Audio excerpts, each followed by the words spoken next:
Sports Night coming to you tonight with a special signing day show. Hear how Charlie Strong was able to keep his first recruiting class mostly intact. Jason Sukamel of OrangeBloods.com joins us to dissect the 23 players committed to the 40 acres.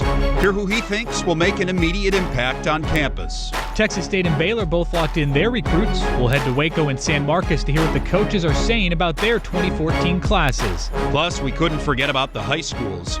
We're all over the state and especially Central Texas taking in signing day with all the top players. Who's going where and what will they miss most about the prep ranks? There's a kolache place down the street. It's absolutely delicious. It's called Crown Donuts. I'm going to miss that a lot. Grab your favorite breakfast treat and join us for the next hour here on Sports Night.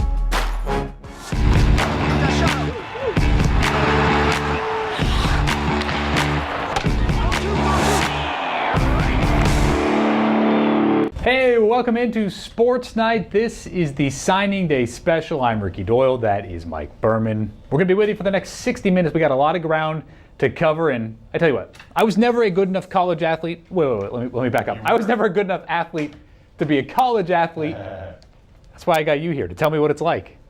That's why you have me here? Yeah. You played college sports, right? Intramurals. Okay, well, all right. Yeah. So, in other words, neither one of us has any idea what it feels like on National Signing Day to be recruited, but I've covered enough of these, Mike, to know that it's a big deal if you're a player getting to fulfill your dream, and if you're a coach, this is where you build the future of your program. Absolutely. I think most importantly, it's for coaches. This is a chance. I mean, you can't win as a coach if you don't get good players and then develop them. So if you're not winning games, that's what leads you to end up getting fired. And you don't want that. Coaches don't want that, certainly not with the salaries that they're making. So today, a very important day for Charlie Strong. His first class going in the books on the 40 acres. Joaquin Sanchez was on the 40 acres as Strong introduced his first class. He has this report. Charlie Strong and his staff arrived in Austin just a month ago and got the tough task of holding together a recruiting class. Strong unveiled his 23 new Longhorns today, and while they're not jam-packed with five-star recruits, hanging on to the players already committed was enough of a challenge. When a new staff come in, then the recruit have to be comfortable with you, and that's why it was so critical for us to go in and just see every recruit that we did sign here, and just take in the recruiting coach, the position coach, and myself. The biggest name heading to the 40 acres is four-star quarterback Gerard Hurt, who won back-to-back state titles at Denton Guyer. The good thing about Hurd is that he's an athlete, and the thing he can do, he can also throw the football, but he can also beat you with his legs. Strong and his staff bring with them 6 players from out of state that they were already recruiting, and that includes landing a couple big-time defensive tackles today in Poona Ford and Chris Nelson. You needed those two guys because you lost 2 D tackles, and there was an area that you're always looking for big guys. And I always say this, if you're going to have a good football team, the strength of your team is going to be up front. While the staff is happy to welcome the non-Texans, the plan going forward is to lock down the best talent in the Lone Star State. Now, if there is one thing that led to Mack Brown's undoing at Texas, perhaps more than anything else, it was a failure to find a replacement for Colt McCoy at quarterback for 4 seasons. That's why Gerard Hurd was such a critical recruit for Charlie Strong to hold on to this year. So critical, in fact, that we sent our Lord Michael to Denton to catch up with Hurd and another future Longhorn from the Metroplex. Charlie Strong could breathe easy this morning as a good amount of UT's original commits stuck to their decision and officially signed with Texas this morning. 2 players that likely brought on pretty big sighs of relief for Strong were Gerard Hurd and Edwin Freeman, 2 Dallas area guys that bore their burnt orange this morning and say they're so excited to finally be able to pull the trigger on a decision they've been waiting to make for a long time. Coaches dictate commitments, so when staffs change, often players' minds do too. That was the case for some of Charlie Strong's 2014 recruiting class, but not for 2 key recruits from the Dallas area. 4 stars Gerard Hurd and Edwin Freeman stuck to Chuck on signing day and officially became Longhorns. It just feels great, just being part of something new and something big and changes and just what it's going to be like. You know, I woke up, I was like, you know, it is a big day, and, you know, we're all everyone's excited about it. In the 2011, 2012, and 2013 signing classes, Texas signed at least 3 area players to help fill its class, but this year, just 1. Hop in your car and drive an hour northwest of Austin. You'll find him at Marble Falls High School. He is wide receiver Garrett Gray. The 6'5" Gray caught 160 passes and 35 touchdowns over the last 2 seasons. He'll be a big target for David Ash, Tyrone Swoops, Gerard Hurd, or whomever is under center for UT. Gray committed to play for Mack Brown, so he was worried when Brown resigned, but a recent meeting with Charlie Strong erased all of those concerns. We just hadn't talked to anyone. We didn't know if, they still wanted us or what was going on through their head. So, we just sat down and talked. And, finally, the coaches got around and talking to us. They couldn't talk to us because of the dead period. And I, with all the coaches, and I liked them. Everything fit. It just felt like that's where I needed to be. That's where I want to continue my career at and win a couple of championships, at least play for some. Well, another big recruit coming to Texas out of the Houston area, John Bonney, a safety out of Lamar High School, alma mater of Longhorns' great friend of the show, Rod Babers. The name Bonney may be familiar because he was at the center of a bit of controversy earlier this week when he said that Mack Brown told recruits to look around at other schools when he left Texas. Regardless, Bonney ultimately locked and loaded in the burnt orange. Yeah, the whole thing kind of got blown out of proportion, but I still, appreciate what Coach Mack Brown did for me and everything. A lot of people got the last part of what I said about the look around, but he always wanted us to go to Texas. He promoted Texas the whole time, and he was a man of integrity. Mack Brown cleared the air on Twitter, Ricky. You know that, right? He's a very active Twitter. He likes to tweet. Yeah. And we'll wrap up our first block of the show at Brennan High School in the Alamo City. That's where highly recruited defensive end Derek Roberson made his decision to attend Texas official. The 4-star chose the Horns over LSU, Oklahoma, and others. He's another one of those guys who was impressed by Charlie Strong, even though he's only known him for about a month. When Matt Brown got fired, at first I was like, whoa, but then my family, we just talked and decided we're just going to wait it out and see what happens. And I just stuck with it. Stuck with Coach Strong. Now it's Strong, Texas. There you go. Seems to be a common theme. All these guys that talked with Charlie Strong gave him a chance to convince him that he was the guy. They like what he has to say. So, it's a tough situation for Charlie Strong. Nice job to wrap up the class in pretty nice fashion. All right, much more to get to here on signing day. We're with you for another, 50 or so minutes. Lots to get to. That's right. And when we get back, our friend Jason Sukamel of OrangeBloods.com will be in studio. He'll tell you a little bit more about this Texas recruiting class.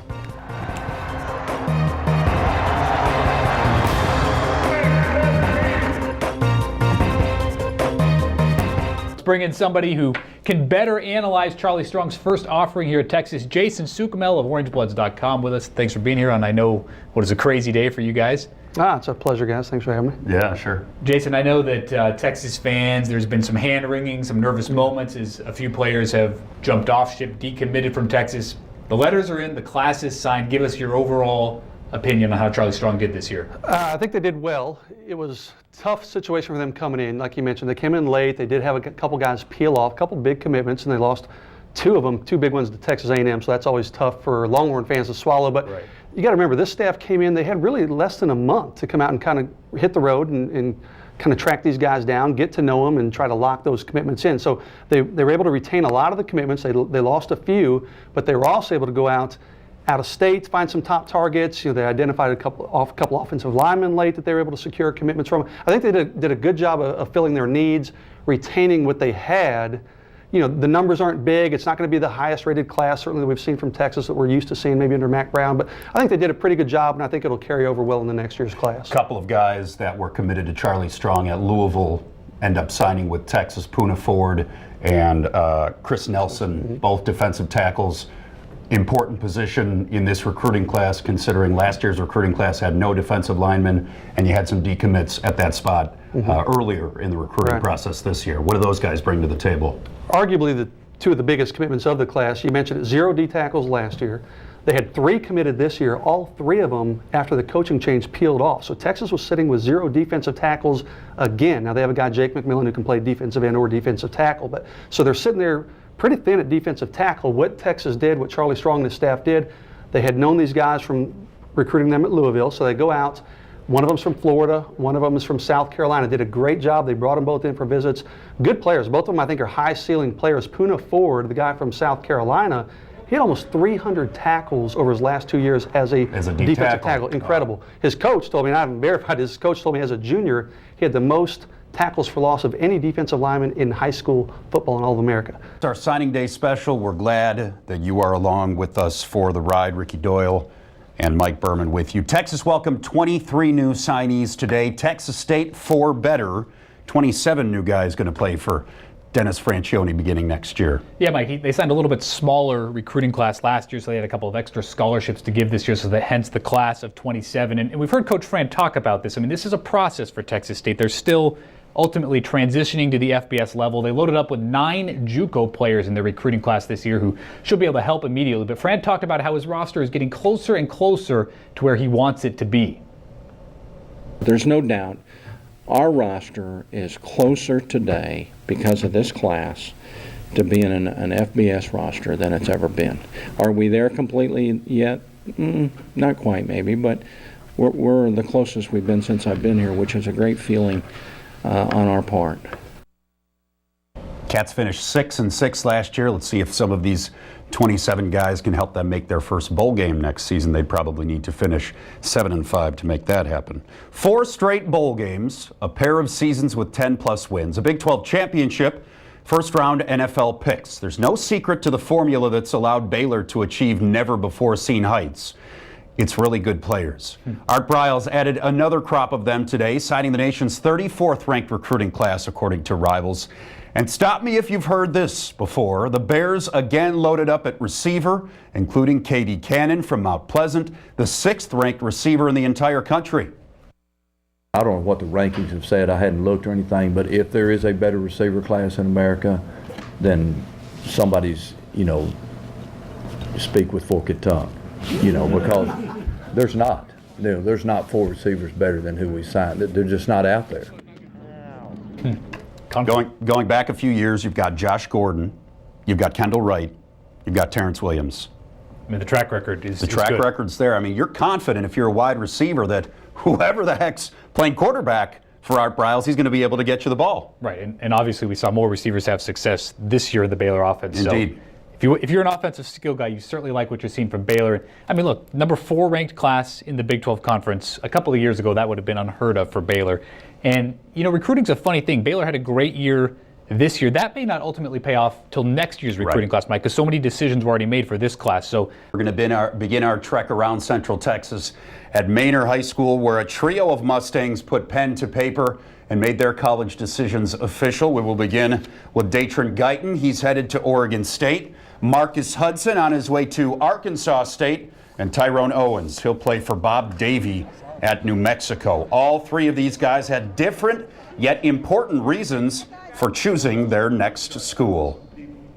With them, it's like they don't treat me as just a player, but as a family member. So it's more than just football involved with it. So I have a better vibe, and my family has a better vibe with them. So that's the best fit for me. I just felt real comfortable with it. The coaching staff is real good. I've been getting recruited since my sophomore year with them, and I just felt that's where I'm going to be. It just came down to me seeing myself. If I didn't play football, where can I live? Go to school at where I would enjoy myself. I just thought Jonesboro was a great place to live. It's a college town. They really back up the school. And I just really love it out there. Equally big day out at Lake Travis High School. 5 players signing, 2 of them with Ivy League schools, who we're going to talk about in just a little bit. Plus, you had Zach Davies with Air Force and Austin Bewley with Colorado School of Mines. And then plenty of suspense surrounding star running back Sean Nixon, who made a last-minute flip from Texas A&M to TCU. I've been visiting A&M for the longest time. I had so much fun watching them play against Alabama. I've had fun with the coaches. We have no hard feelings over there at A&M, but just when I went to go see TCU, I honestly, truly from my heart, I felt like this is where I should be. Well, it's a Time Warner Cable News tradition. If Victor Diaz visits your school on signing day, it means you got some big-time recruits. This year, Victor went back to his alma mater, The Rock, to check in with some blue-chip Dragons. Thank you, Ricky. Here at Round Rock High School, 2 of the Dragons' finest are headed to 2 of the biggest power conferences in college football. Keon DeLosa committed to the University of Missouri, and his teammate Robert Castaneda to Texas Tech University. Keon, I'm going to start with you. Like Robert, today very much a family affair for you. Your older brother was a highly recruited wide receiver here at Round Rock as well, James Kirkendall. He went to the University of Texas. Do you feel in some ways like you're following in his footsteps? Yes, as far as trying to work hard and make a good name for our family, and then just trying to help any team that I'm a part of get better. Now, I'll have you know that 2 of the sportscasters on this show went to the University of Missouri. So if you need to know anything about Columbia, I'm sure that you're more than welcome to give them a call. Okay. What was it about the University of Missouri that made that the right fit for you? Just the atmosphere. The people there were nice. I mean, I love the campus. Everybody was really welcoming. The team was really welcoming. It was a close-knit family, and that was what made it. Tell me about the recruiting process for you. I know it kind of heated up when BYU showed some interest in you, and you seem to have some interest in them as well. Where did things go from there? After that, I started getting in contact with a lot of schools. I think the BYU offer kind of scared away some of the smaller schools who I was actually taking a look at. It kind of scared them away, but I kind of wish that wouldn't have happened. But then the Mizzou came around, and then when I went out there, I just felt like it was home. That's why I made my decision when I was there on the visit. You had a standout senior season here at Round Rock. What do you feel like you're bringing to Missouri? I'm just bringing another part of the family. That's what the first thing I want to do. I want to be able to help make the team better rather than worry about what I'm going to do individually. I want to help us win games and win another SEC championship. Keon, 3 restaurants, Booch's, Flat Branch, Shakespeare's. Can't go wrong with any of those 3 when you get to Columbia. All right, let's head over to Westlake. You know the Chaps always have some signees, 6 of them on this day. Quarterback Jordan Sievert, the headliner. He's headed to play for June Jones at SMU. Will Copa to Texas State. Calvin Anderson to Houston to play at Rice. Zach Dansby will play at Columbia University. And Taylor Marks is headed to Georgetown, Texas to play for Coach Joe Austin at his new Southwestern program. I think the biggest thing it means is that all the hard work over the years and just all the hours spent on the field and in the classroom, they've all finally paid off into something tangible. Those Rice guys are awesome. They know how to find talent. They started looking at me when I was back at Georgetown, and they followed me over here. And they've been as dedicated to me as I've tried to be for them. So it was good moving to Westlake. All right, plenty more still to come here on our signing day edition of Sports Night when we get back. What else? More signees, including some local recruits up in the Dallas area getting ready to play in the USA football game. You remember that? I remember being in about 10 degrees for one of those games a few years ago. Very chilly. Well, we'll see where they're headed when we come back.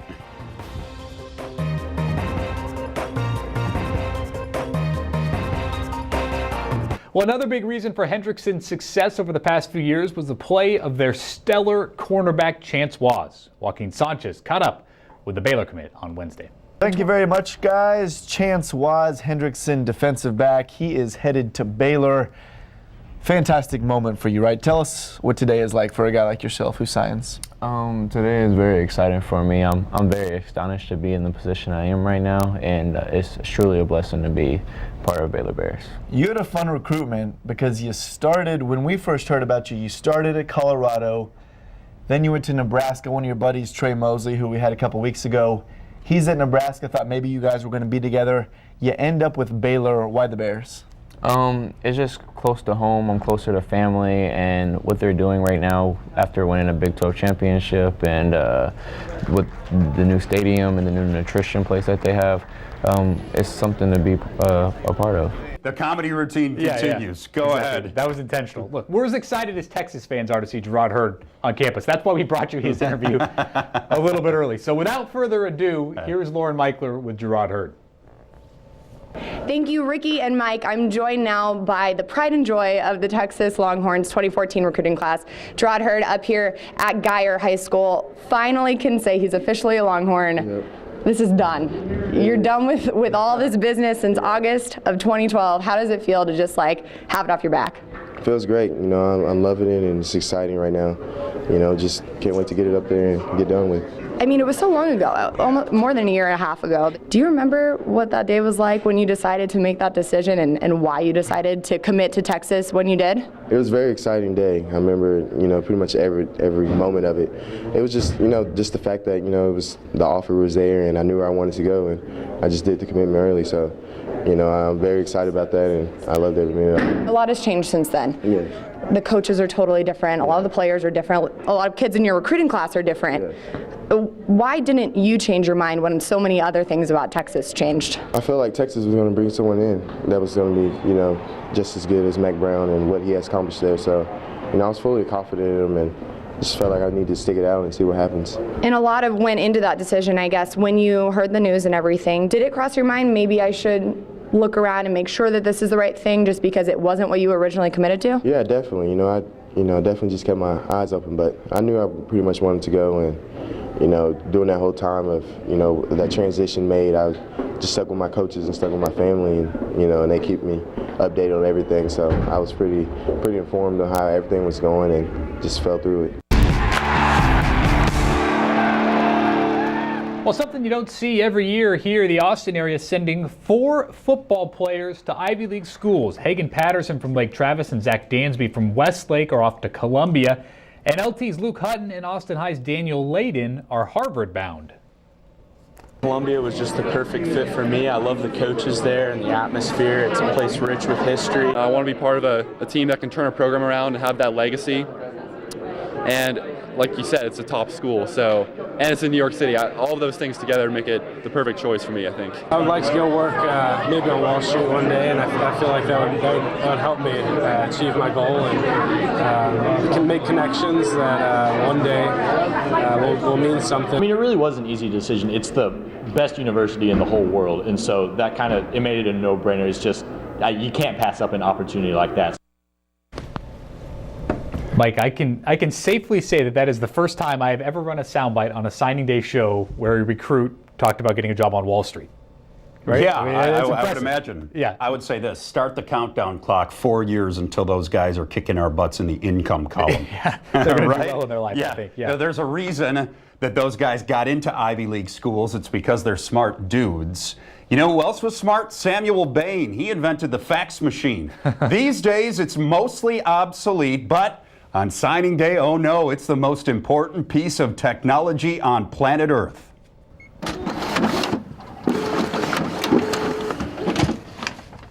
The sweet sounds of the mid-'80s. Kind of has me feeling a little nostalgic. Yes, the fax machine dusted off and used bright and early at Leander High School this morning. That's where Martin Wakama sent his letter of intent to Rice. The linebacker had no shortage of reasons why he chose to become an Owl.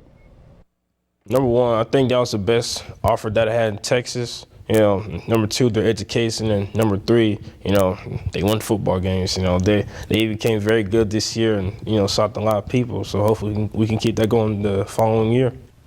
I still don't know how to use a fax machine, if I'm being honest. Hey, Westwood held their signing day. Bear Fenimore's gone. He's already at U of H. But the big dog here, Brendan Moore, playing college ball at Maryland. There's some big people in the Big Ten, but I'll be ready. It's just hard work and determination, and I know that Coach Edsel, Coach Stewart, and the strength coach, Coach Drew Wilson, will all help me get to that point where I can compete in that big of a conference. He's a big dog with a big lay. Vista Ridge had one player signing at school today. He won't have to go real far to play his college ball. Stedman Mayberry headed to San Marcos to play for Texas State. Bobcats are getting a running back who essentially rewrote the Rangers' record book. Mayberry could have played elsewhere, but he was attracted by the opportunity to help Texas State achieve some never-before-achieved goals. I get a chance to start the legacy, you know, not just be part of it. I get a chance to start it, and I feel like my class, my other recruits and commits, we're going to do that. I feel like, you know, the sky's the limit for us. Paperwork, Stedman. Be fun to watch in the next few years. Running out of time, I do want to mention up at Belton today, Justin Murphy, offensive lineman, signing to play for Cliff Kingsbury at Texas Tech. So congratulations to him and everybody who signed today. Congratulations. 4 years and longer of hard work, weight room, in the classroom, studying the playbook, and of course, on the field, taking care of business. Congratulations to all our signees. Go out and kill it in college. Yeah, absolutely. Thank you for being with us here on our signing day special. Sports Night will be back, our regular time slot, 10 to 10:30 tomorrow night. We'll see you then.